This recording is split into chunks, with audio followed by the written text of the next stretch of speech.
Greetings everyone, and welcome to the course Classical Yoga, the history, philosophy, and practice of the Yogasūtra.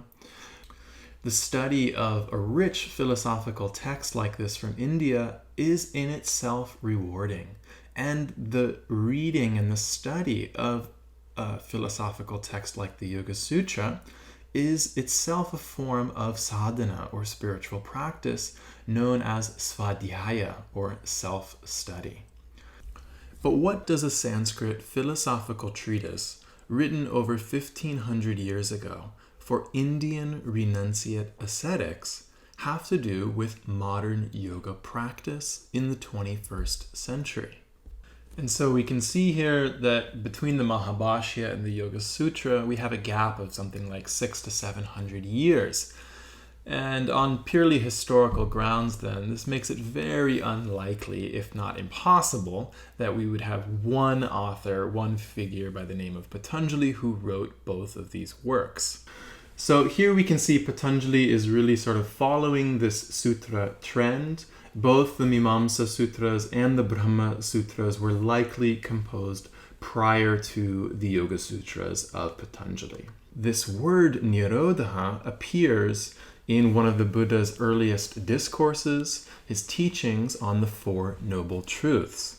Here for these three pramanas, I think it's quite clear that Patanjali is first giving priority to direct perception, pratyaksha.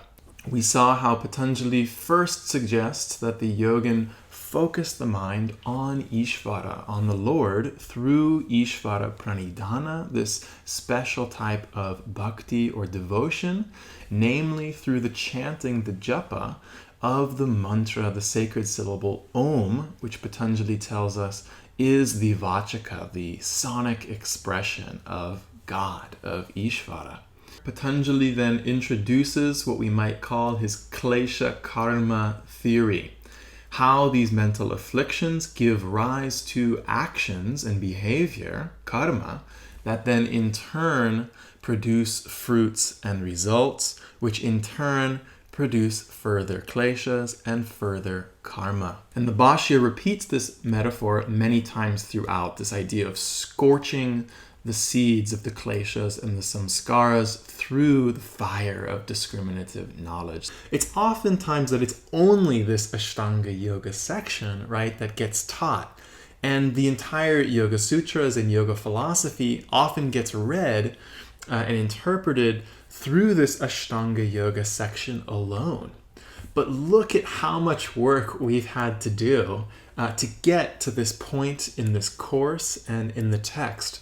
We have to view this sort of as a progressive path, going from the external to the internal, but also as this sort of horizontal path, if you will, where all of the angas are sort of carried forth and informing the next. And so now in this next section here, Patanjali is going to now go through each of the 5 yamas and each of the 5 niyamas and tell us what that sort of siddhi or power that's attained through the cultivation and perfection of each of those yamas and niyamas. Just by being near the mind of a yogin who is so purely accomplished, has eliminated all thoughts of harming all other beings. By being in proximity to the chitta, the mind of that yogin, their chittas are naturally sort of pacified.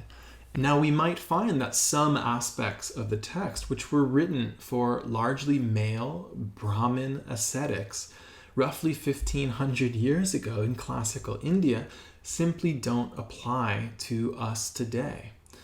And yet, while the historical context is specific to Patanjali and his audience, as I've suggested, doesn't the core message of the sutras, for example, the yamas, suggest that it should transcend place, time, culture, and so on?